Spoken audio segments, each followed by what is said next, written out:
Masih ongkang-ongkang di rumah. Gak zaman, Rek. Ini dia tutorial membuat toko lontong skala rumahan. Biar hidupmu nggak kayak lontong. Teknik yang pertama kita menggunakan LPG. Pertama L adalah lihat pesaing.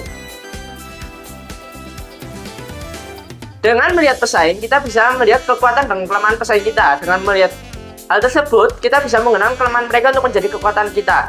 Seperti jika mereka tidak menjual barang A, kita bisa menjual barang tersebut. Hal yang kedua yaitu P, pahami pasar. Dengan memahami pasar, kita bisa melihat kebutuhan yang diperlukan di sekitar toko kita. Dengan begitu, kita pasti dapat berjualan setiap hari karena memang diperlukan. Gunakan rencanamu seperti modal awal untuk membuka toko, lalu strategi pemasaran agar toko kita dapat selalu laku, dan yang terakhir adalah operasional. Karena ketika kita membuka toko pasti akan ada biaya yang diperlukan, dan begitu agar toko kelontongmu tidak menjadi lontong. Dan jangan lupa untuk yang menyediakan space untuk bisa menaruh barang jualan kalian. Hah, rumahku? Bukan. Tips yang kedua, penyediaan modal dan pendanaan. Mau modal yang instan. Dalam membuat toko, kita perlu memikirkan modal yang kita perlukan. Jadi, misal dari modal pribadi, pinjaman bank maupun investor. Kemudian dalam mengeluarkan dana, kita perlu usahakan agar kita menggunakan dana yang berlebih. Misalkan, saya memiliki 50 juta, kemudian saya ambil 30 juta, kita pecah lagi. 20 juta untuk biaya renovasi dan membeli perkakas-perkakas toko seperti rak, kulkas, dan lain sebagainya. Kemudian untuk 10 jutanya, kita gunakan untuk membeli produk yang akan kita jual. Kemudian jika kita menggunakan pinjaman, jangan lupa kita perlu memiliki tanggung jawab yang cukup besar karena kita perlu mengembalikan dana yang kita pinjam dan kita juga perlu berhati-hati dalam pinjaman tersebut. Tips ketiga, pengadaan barang dan perlengkapan. SIP, supplier dan tempat pembelian barang untuk barang-barang yang akan dijual. Barang-barang seperti galon, LPG, mainan berukut, itu membutuhkan supplier. Dan ini menghubungkan dengan baik dengan supplier akan mendapatkan harga terbaik. Kemudian yang kedua adalah inventaris barang, pastikan stok terkelola dengan baik. Dan yang terakhir adalah gunakan peralatan-peralatan pendukung seperti rak, etalase, kasir, atau mesin pembayaran. Pak, mau model instan? Yang keempat, desain dan penataan toko. Yang pertama, desain.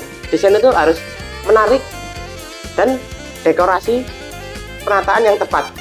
Yang kedua, penataan produk. Itu harus ditata sedemikian rupa agar pelanggan atau konsumen dapat mencari barang-barang tersebut dengan lebih mudah. Misalnya, barang yang banyak dibeli oleh masyarakat bisa kita taruh di bagian depan agar masyarakat tahu dan masyarakat tertarik melihat hal tersebut. Tips yang kelima adalah melalui strategi pemasaran dan juga promosi. Walaupun toko yang kita buat itu dari skala kecil ataupun rumahan, tetap saja memerlukan promosi dan juga pemasaran yang tepat.